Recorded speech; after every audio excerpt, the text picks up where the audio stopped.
Hello guys, welcome to Scholars Point. In this video, we will study about the structure of pollen grains or microspores. Here we observe that this is the bilobed anther or diathecous anther into which 4 pollen chambers or sacs are there, into which microspore mother cells are there, which are formed from sporogenous tissue. Each microspore mother cell which is diploid undergo meiosis so as to form 4 pollen grains, and these 4 pollen grains forming a group of tetrad of pollen grains in this way. Here suppose this is diploid microspore mother cell. It undergoes meiosis first, that is called reduction division. Reduction division means the division into which a diploid number of chromosomes become half. The chromosomal number reduced to half. That is why the diploid microspore mother cell forming 2 haploid cells by meiosis first.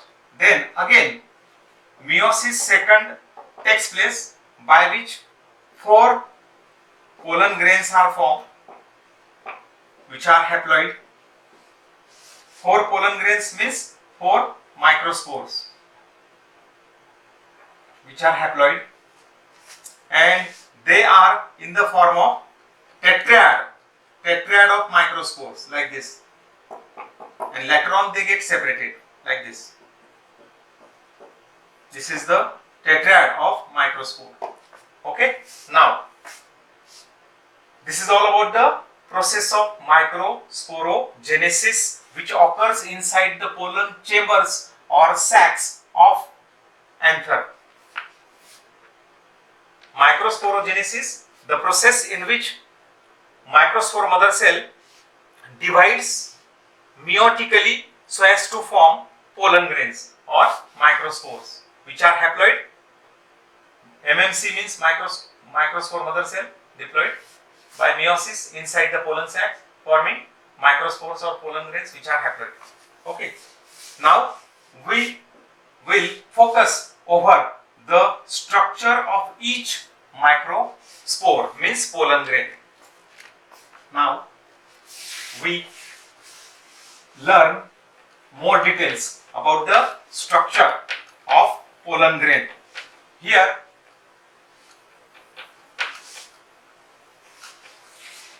there are some points already here on the board. Now pollen grains, structure of pollen grain. Here each pollen grain have a wall. Its outer structure is called, outer layer is called exine,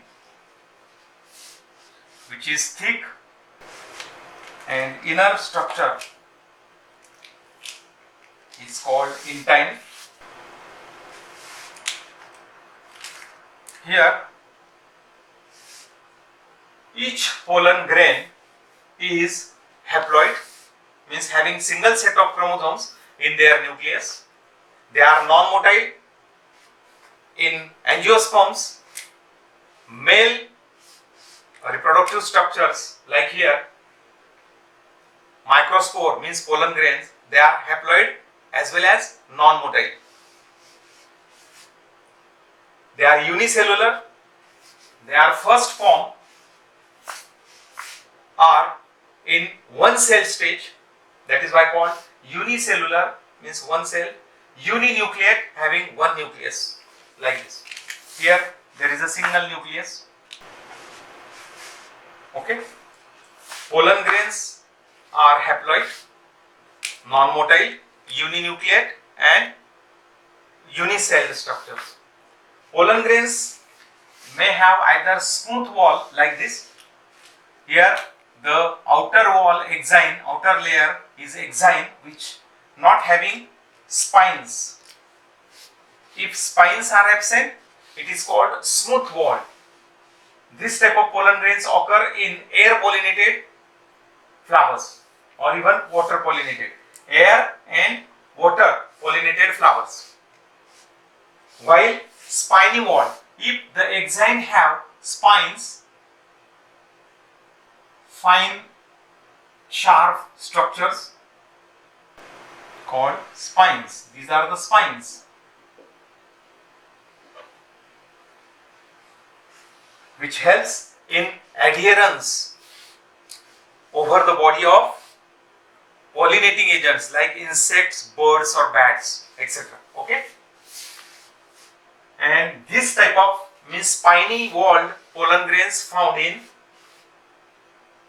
either insect pollinated, bird pollinated or bat pollinated flowers. Okay?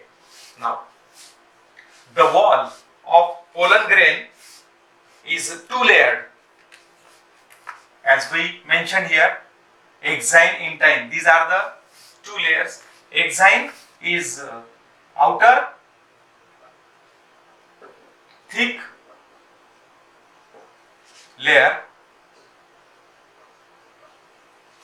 It is chemically complex and made up of a substance, sporopollenin, which is non-biodegradable and resistance to majority of chemicals in the nature. That is why the outer layer of the wall of pollen grain is called exine, made pollen grains resistance to different conditions or different substances. They are resistant to majority of chemicals. That is why they can remain as it is for longer period. And that is why pollen grains can be fossilized for a long period because of its hard, complex chemical nature. Sporopollenin is considered the hardest and complex substance in the plant body. Okay? Now, this is about the exine. Now about the intine. Intine is the inner, here shown in red color, thin but somewhat distensible, flexible layer made up of cellulose and pectin. Okay, in this way, exine, intine are two layers of wall of pollen grain. Inside there is a cytoplasm and a distinct nucleus having single set of chromosomes. That is why called haploid. But at certain places here there is a thin area, here there is a thick area. Means here the exine become thin. Okay, that is why from this reason we can observe intine. Means here exine is absent, intine is present, and that is why it becomes thin area, and thin area is called germ pore.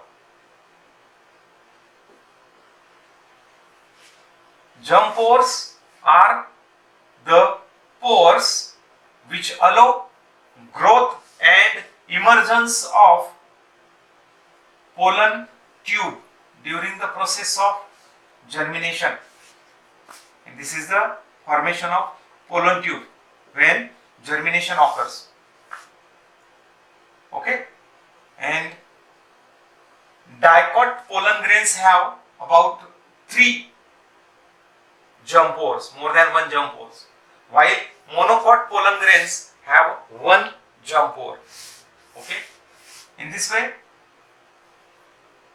here we learn about the structure of typical pollen grain. Okay friend, if you like, then share to your friends and subscribe my channel for more updates. Thanks.